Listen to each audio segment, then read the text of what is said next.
we have Mike Butterick on the line. Good morning, Mike.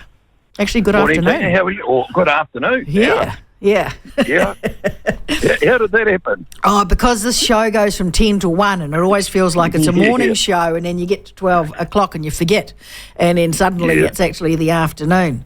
So where are you in the world at the moment? Just sitting outside the park in Marston at the moment, just about to go and have a meeting with a person after this phone call. So awesome. And so you had a debate last night was it the White Swan? Yes, it was, yes. Yeah? Yes, so no, full house there, Tina. And what are the concerns of, and specifically I want to talk about the rural sector here, Mike.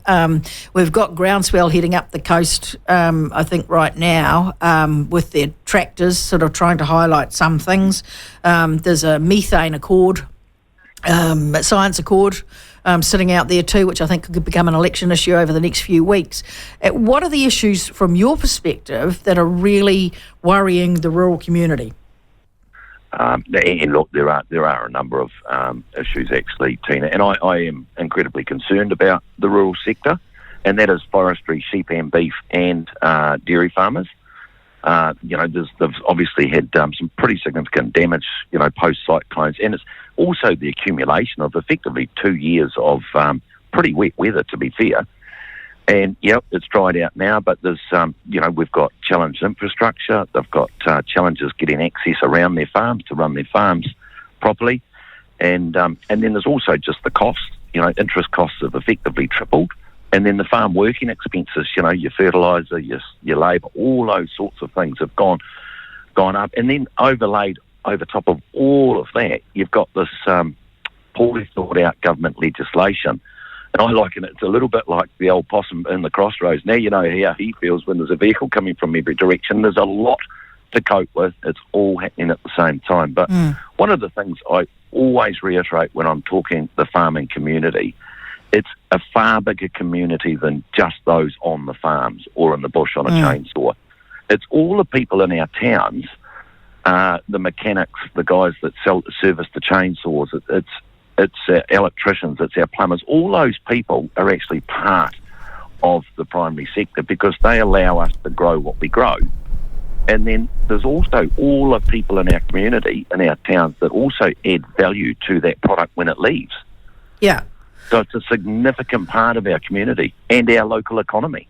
Yeah, and I totally get that. Because, I mean, like Marston is just a rural service town, and the first thing you see when you come in is 3 yards of tractors. That's right. You can't really get away from it. It's not car yards or car sales; it's tractors. That's right. And so, it is all interwoven. And in terms of National's policies, which do you think are the policies that are appealing the most to the rural sector? I think in a broader sense, Tina, the one that I think resonates with people is pretty simple. It's get Wellington out of farming. Yeah.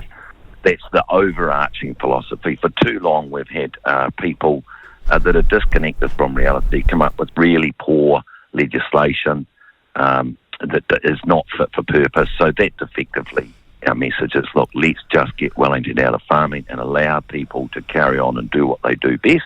And how are you going to do that, Mike? What are the things that National's going to do?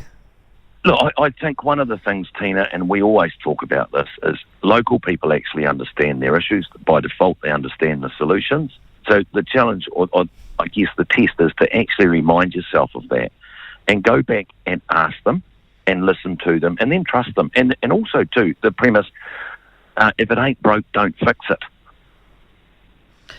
Yeah, well, that's easy said, but you've articulated where you're going to make some, like you want the Wellington out of the local politics, I suppose, and farming. That what specifically are some of the policies that are going to achieve that? In terms of, look, get rid of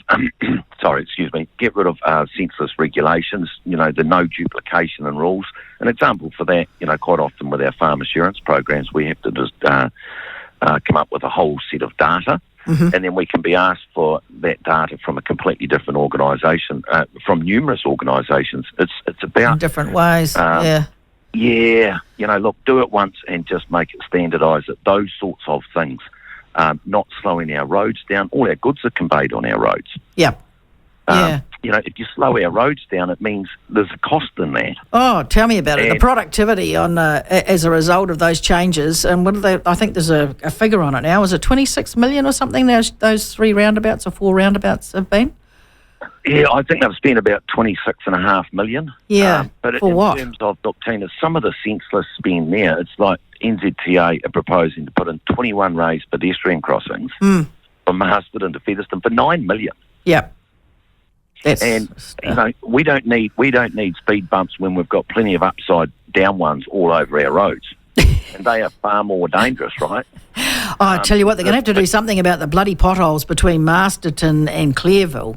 I noticed today that road has degraded so much, and the problem is you've got the cheese cutter in the middle now, and you haven't got any room to move. So you suddenly realise you're coming up to a bloody great big pothole, and some of them are quite big, and you really can't go anywhere. You've just got to slow right down, and then someone's up your bum, we're going to have some nose to tails there as a result of that, I think.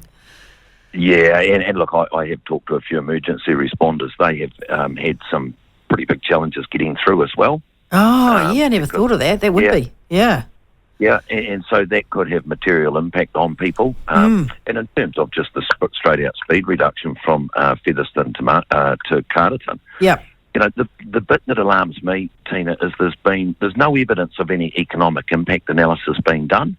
No. And that's just crazy, right in the midst of a cost of living crisis.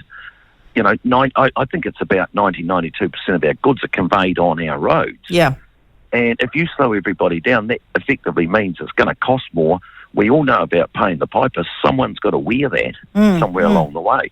And it's forestry trucks are the same. We've had a log trucking firm exit the industry because they were hemorrhaging money because of the roadworks and the speed restrictions.